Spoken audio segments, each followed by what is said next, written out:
இப்போ நம்ம ஒரு அருமையான விளமீன் குழம்பு எப்படி வைக்கலான்னு பார்ப்போம். இது இன்னொரு பேர் ஆங்கிலத்தில் ஷெர்ரின்னு சொல்லுவாங்க.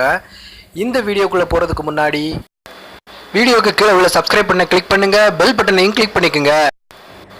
2 விளமீன் எடுத்துருக்குறோம் முழுசாக. இதை நம்ம கட் பண்ணி கழுவி பெர்ஃபெக்டாக எடுத்து வச்சுக்க போகிறோம்.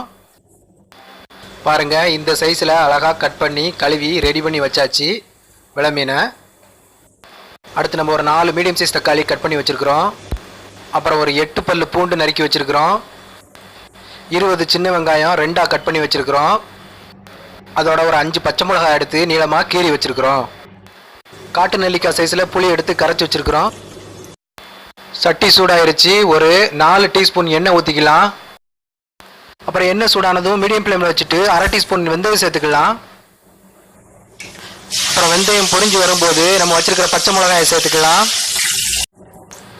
அப்புறம் நம்ம நறுக்கி வச்சிருக்கிற வெள்ளைப்பூடை சேர்த்துக்கலாம். அப்புறம் அதோட தொடர்ச்சியாக நறுக்கி வச்சிருக்கிற சின்ன வெங்காயத்தை எல்லாத்தையுமே சேர்த்துக்கலாம். அப்புறம் ஒரு 1 நிமிஷம் சின்ன வெங்காயத்தை வதக்கிட்டு இது எல்லாத்தையுமே வதக்கிட்டு நம்ம தக்காளி சேர்த்துக்கலாம். இதோட பாருங்க, இந்த தக்காளி சேர்த்ததும் தக்காளி மசிகிற வரைக்கும் நல்லா நம்ம வதக்கி எடுத்துக்கலாம். மீடியம் ஃப்ளேமில் வச்சே பண்ணணும் இதை.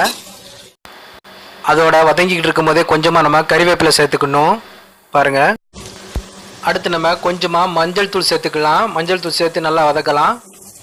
தக்காளி இந்த அளவுக்கு வதங்குறதும் ஒரு 4 ஸ்பூனு மல்லித்தூள் சேர்த்துக்கிறோம். அப்புறம் ஒரு 3 ஸ்பூனு மிளகாய் தூள் சேர்த்துக்கிறோம். காரத்துக்கு 1/2 ஸ்பூனு ஜீரகத்தூள் சேர்த்துக்கிறோம். இது சேர்த்து நல்லா வதக்குறோம்.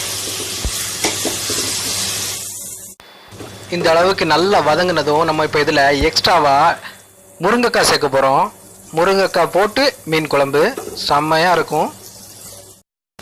இந்த முருங்கைக்காயை அந்த கிரேவியோட போட்டு நல்லா வதங்கினதும் நமக்கு தேவையான அளவு, அதாவது எல்லாமே முங்குற அளவுக்கு மாத்திரம் தண்ணி ஊற்றிக்கலாம். பாருங்கள், எல்லாமே நல்லா மிக்ஸ் ஆகிற அளவுக்கு நல்லா கலக்கி விட்டுக்கலாம். பாருங்கள், அப்படியே மீடியம் ஃப்ளேமில் நல்லா வேக வைக்கணும். அதோடு சேர்த்து நம்ம 1 டீஸ்பூன் உப்பு சேர்த்துக்கலாம், தேவைப்பட்ட அளவுக்கு மட்டும்.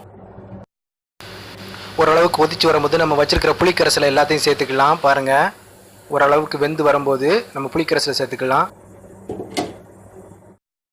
இப்போ பாருங்கள், நல்லா கொதிச்சிருச்சு, முருங்கைக்காயெல்லாம் வெந்துருச்சு. இப்போ நம்ம மீனை நறுக்கி வச்ச மீன் துண்டுகளை ஒவ்வொன்றா சேர்த்துக்கலாம். நறுக்கி வச்ச மீன் துண்டுகளை ஒவ்வொன்றா சேர்த்துக்கலாம். தீயை மீடியம் ஃப்ளேமில் தான் வச்சுருக்கணும் ஸ்டவ்வை.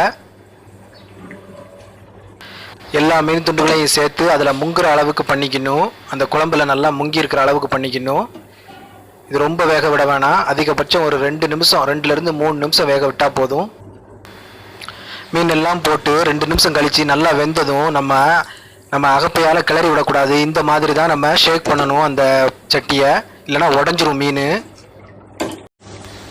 பாருங்க, அருமையான மீன் குழம்பு ரெடி ஆயிடுச்சு. செம்ம ஸ்மெல் வருது. இப்போ நம்ம தேவைப்பட்டா மல்லித்தலை தூவி குழம்ப முடிச்சுக்கலாம். அவ்வளவுதான், சூப்பராக வந்துருச்சு கிரேவி.